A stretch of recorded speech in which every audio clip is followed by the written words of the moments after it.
السلام علیکم ورحمۃ اللہ وبرکاتہ۔ الحمدللہ حمدا کثیرا طیبا مبارکا فیہ، اما بعد۔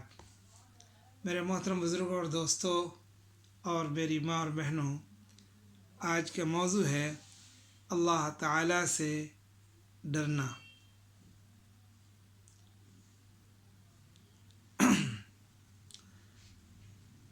میرے محترم بزرگوں اور دوستوں،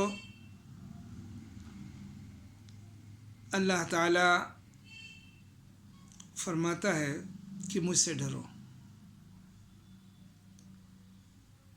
اللہ تعالیٰ فرماتا ہے مجھ سے ڈرو، اور خوف ایسی اچھی چیز ہے کہ آدمی اس کی بدولت گناہوں سے بچتا ہے، ڈر کی وجہ سے گناہوں سے بچتا ہے۔ اور اللہ فرماتے ہیں کہ جو ہے مجھ سے ڈرو، یا ایھا الذین آمنوا اتقوا اللہ، اے ایمان والو اللہ سے ڈرو، اللہ فرما رہا ہے۔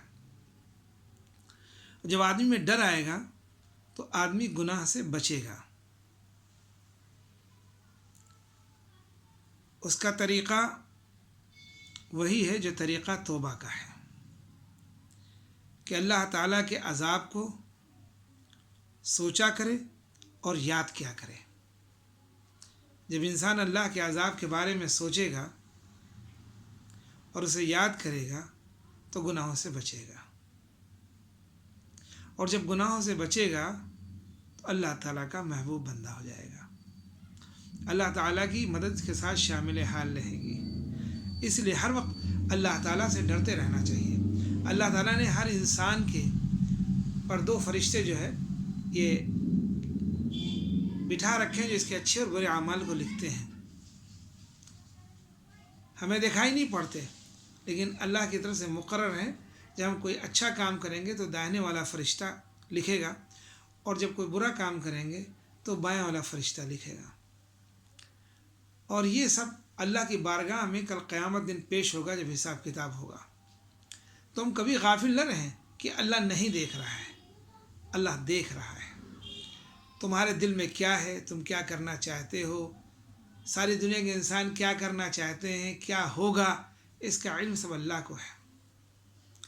اور جو اس بات کو سوچے گا کہ اللہ دیکھ رہا ہے، وہ کبھی کوئی غلط کام نہیں کرے گا۔ تو اس لیے اللہ کا ڈر بہت ضروری ہے۔ ہر کام اللہ کے ڈر سے کرنا چاہیے۔ نماز کی پابندی یہ میرے اللہ کا حکم ہے۔ قرآن کی تلاوت، اللہ تعالیٰ نے فرمایا قرآن کی تلاوت کرو۔ قرآن کے ذریعے سے بندہ اپنے رب سے باتیں کرتا ہے۔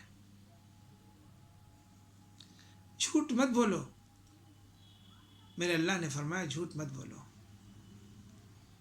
میرے نبی نے کبھی بھی زندگی میں جھوٹ نہیں بولا، وہ صادق تھا، سچا تھا اور امانت دار تھا، امین تھا۔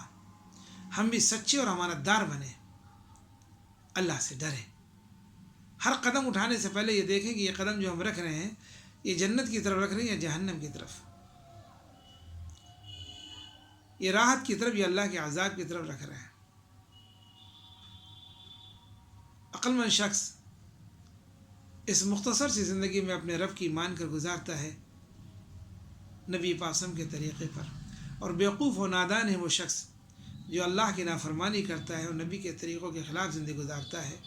دنیا میں بھی پریشانی اس کا مقدر بن جاتی ہے، اور مرنے کے بعد ہمیشہ کی پریشانی میں مبتلا ہو جاتا ہے۔ اس لیے ہمیشہ اللہ سے ڈرتے رہنا چاہیے۔ اللہ تعالی ہم سب کے دلوں میں اپنا ڈر پیدا فرمائے اور اچھے اعمال کو کرنے کی توفیق عطا فرمائے۔ وآخر دعوانا الحمدللہ رب العالمین۔ السلام علیکم ورحمۃ اللہ وبرکاتہ۔